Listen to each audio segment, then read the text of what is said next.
If you ignore the signal hidden in the banking sector's back end this week, you risk missing the fundamental shift setting up the entire 2026 market landscape. I mean, specifically the Bank of the Future transition.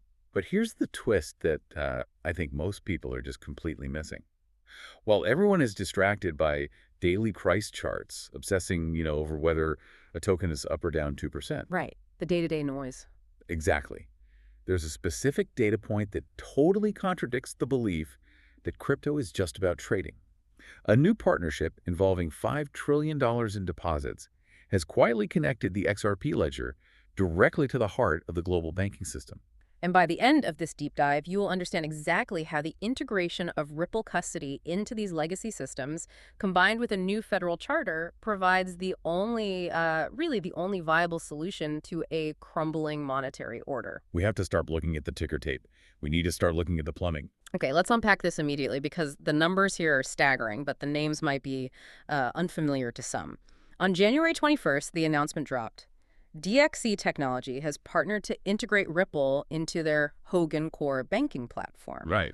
Now, to the average person, DXC Technology, it just sounds like another corporate acronym. Why should we care? We have to contextualize DXC because if you walk down the street and ask 100 people who DXC is, 0 will know. Not a household name. Not at all. But DXC is the backbone. They aren't some consumer fintech startup with a cool app. They power over 300 million accounts. They're sitting on that $5 trillion in deposits we mentioned, managing it for the world's largest banks. $5 trillion. That is a number that is just, it's hard to even wrap your head around. It's roughly the GDP of Japan. I mean, it's an immense amount of capital. And you have to think of a bank like a restaurant. The tellers and the app you use on your phone. That's the front of house. That's the waiters and the menus. But the kitchen, the place where the inventory is actually managed, where the ledger lives, where the math happens, that is the core banking platform. And DXC's Hogan platform is the kitchen for hundreds of major banks. It does the deposits, the loans, the interest calculations, all of it. So if you change the software in the kitchen, you effectively change what's on the menu for everyone in the dining room, no matter which waiter is serving them. Right. And this is where the nuance is so important. Usually changing that software is a complete nightmare. A lot of this infrastructure, I mean, it's running on code written in the 1980s. It's legacy stuff. And banks are terrified to touch it. Absolutely terrified. Because if it breaks, the money stops moving. It's like trying to change the engine of a 747 while it's in mid-flight. But this DXC partnership is so massive because DXC is essentially the gatekeeper. It changes the access point. Exactly. So instead of Ripple having to go to Bank of America, then Wells Fargo, then Chase, and convince each one of them to install a new system, which takes the decade of sales meetings and compliance checks. Yeah, that's an impossible task. It's a slog. So they just integrated with a landlord. DXC put Ripple inside the Hogan platform. And this is where it gets really interesting. Looking at the source material, it is very, very specific about the nature of this deal. This is not a pilot program. I feel like we see headlines about pilots every week that just, vanish. That distinction is crucial. A pilot is an experiment. It's a sandbox. You run a pilot to see if something works, usually with fake money or a tiny subset of users. An integration. It's deployment. That means the code is live, it's in the stack, it's ready to go. So what does this actually mean for, say, a bank CEO waking up today whose bank runs on Hogan? It's an aha moment, a huge one. Because Ripple is now integrated into the platform they already use, these major banks can essentially just turn on Ripple custody and payments. It becomes a feature. Plug and play? It's plug and play. They don't have to rip out the old copper wiring to put in fiber optics. The fiber just got threaded through the existing pipes. Which removes the single biggest friction point in crypto adoption: institutional laziness. And, risk aversion. Risk aversion is the key term. Banks hate changing their core systems. They want stability above all else. This allows them to adopt the XRP ledger's capabilities, instant settlement, tokenization, without the operational risk of a system overhaul. They keep the old interface, but the engine just got a massive, massive upgrade. Okay, so we have the technical rail established with DXC. That's the back-end plumbing. But plumbing is useless if you don't have permission to turn on the water. And this brings us to the second part of this equation, which honestly feels like a regulatory bombshell. A leak. The one regarding the OCC. Right. We have reports confirming that Ripple has received conditional approval from the Office of the Controller of the Currency, the OCC, for a National Trust Bank Charter. Now, for our international listeners or even Americans who don't follow banking law that closely, why is the OCC considered the boss level here? The OCC regulates the absolute giants. I mean, Chase, Citi, Wells Fargo, they are all national banks regulated by the OCC. Up until now, most crypto companies have had to survive on, money transmitter licenses Yeah. state by state. It's total patchwork. You have to follow New York rules and California's rules, then Texas. It's incredibly inefficient Mhm. and messy and Yeah. expensive. A national trust bank charter. This is a pivot point in the history of the entire industry. Mm. If we connect this to the bigger picture, it means Ripple is no longer just a technological vendor partnering with banks. Right. In this scenario, legally speaking, Ripple becomes a bank. That changes the dynamic completely. They're not just knocking on the door asking to hold money anymore. They have a seat at the table. They have the keys to the building. A national trust bank charter allows them to operate across state lines without seeking all those individual state licenses. Yeah. It puts them on a federal level. Yeah. It's preemption. Federal law trumps state law. And looking at the timeline mentioned in our sources, Ripple is fast-tracking this. They want to be operational within 2026. This is not a 10 years from now dream. No, this is a this-year reality. But what does a Ripple bank actually do? I mean, I assume I can't just walk in and ask for a mortgage. No, it's not a retail bank for you and me. You won't get a checking account there. For our listeners in the U.S., this is the critical piece to understand. This creates a federally chartered U.S. bank specifically designed to hold crypto and stablecoins for institutions. Which we haven't really had before, not at this kind of scale. Not with this level of federal sanction. No, we've had state-chartered crypto banks like the SPDIs out in Wyoming. But an OCC charter that creates a compliance-first safe harbor right within United States borders. It signals to institutional capital pension funds, insurance companies, that there's finally a federally chartered entity that speaks their language. And that language is regulatory compliance. It's regulatory compliance, but operating on the new rails. So if I'm a massive hedge fund and I want to hold, say, $1 billion in tokenized assets, I don't have to trust an offshore exchange anymore. Correct. You trust a U.S. federally chartered bank. That is the bridge that institutional money has been waiting for. I mean, they cannot put teachers' pension funds on a USB stick or on some unregulated exchange in the Bahamas. They need a charter. Okay, so let's synthesize where we are. We've got the $5 trillion plumbing with DXC. That's the how it moves. We have the federal license with the OCC charter. That's the permission to move it. Now, I want to pivot to something that might seem unrelated at first. We need to talk about who the customer is. The Davos connection. Yes. Let's shift the visual context from, boring server rooms to the mountains of Davos.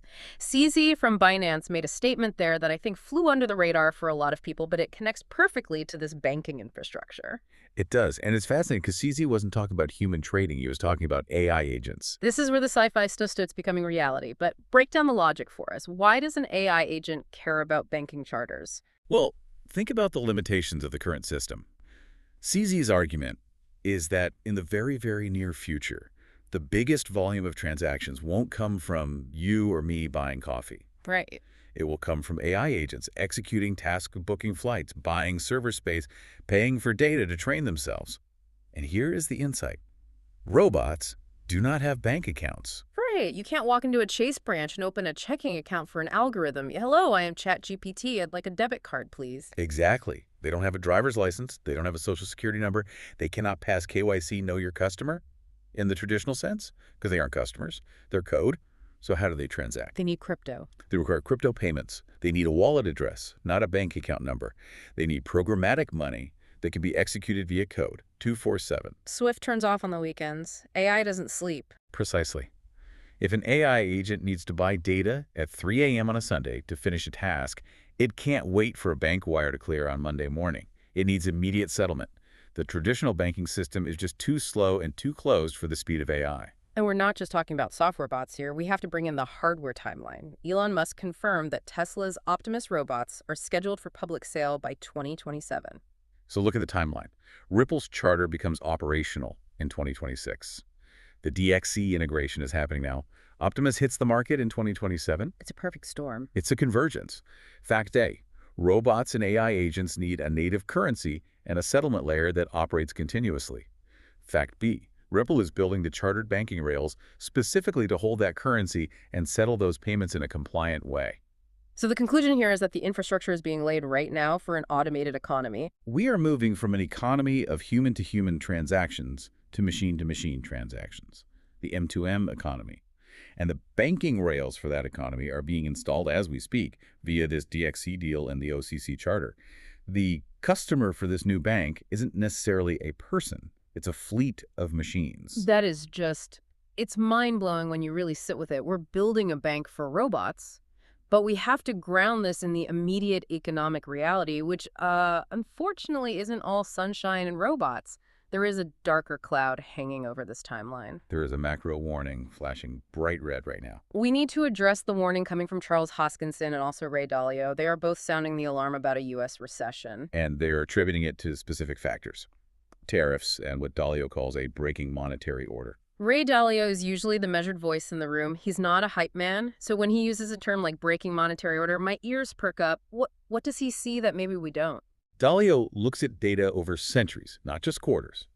He's pointing out that central banks are buying gold at record rates. We have not seen buying like this in 50 years. Why? They don't trust the dollar. Because they no longer trust the dollar as the sole reserve asset.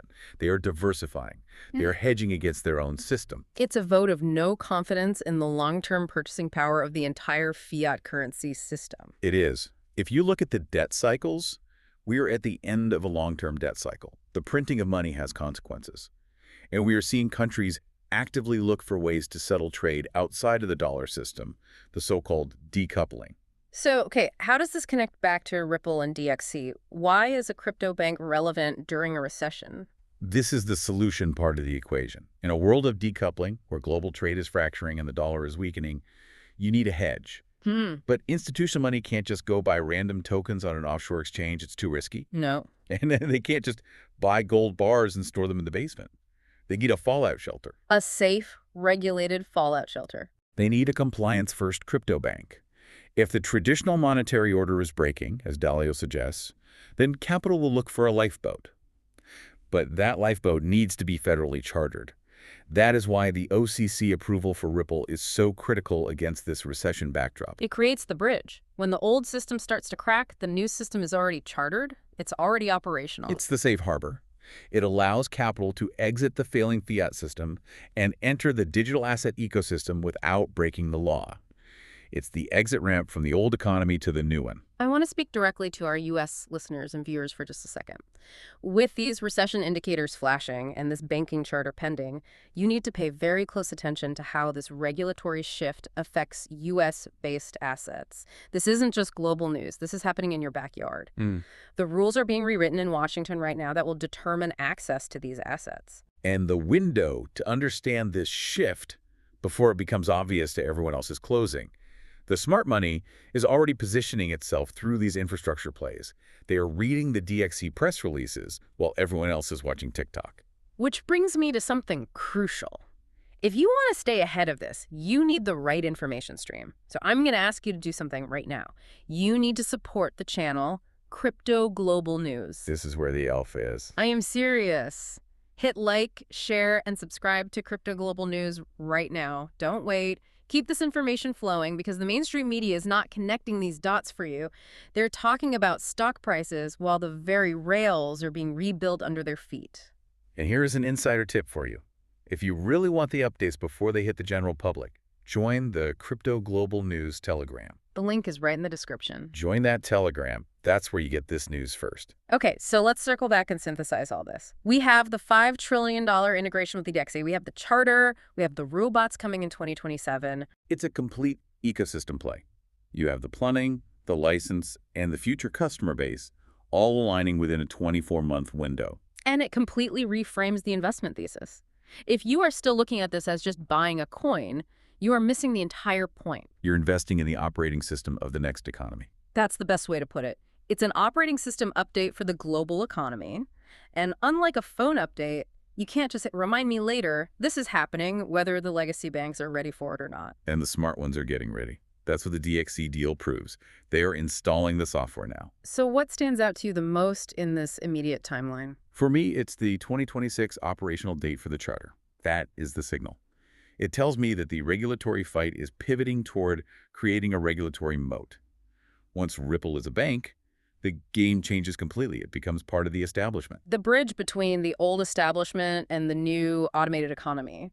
And that is a powerful place to be. It is the most valuable position on the board. We have covered a lot of ground today, from the depths of banking software all the way to the heights of Davos and the future of robotics. And the single thread connecting them all is infrastructure. Infrastructure that is being turned on as we speak.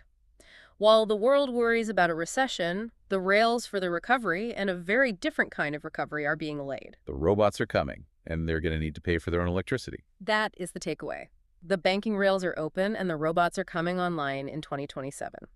The question isn't if the economy changes, but who controls the switch when it does. If you want to see exactly how the decoupling plays out for your portfolio, click this video right here.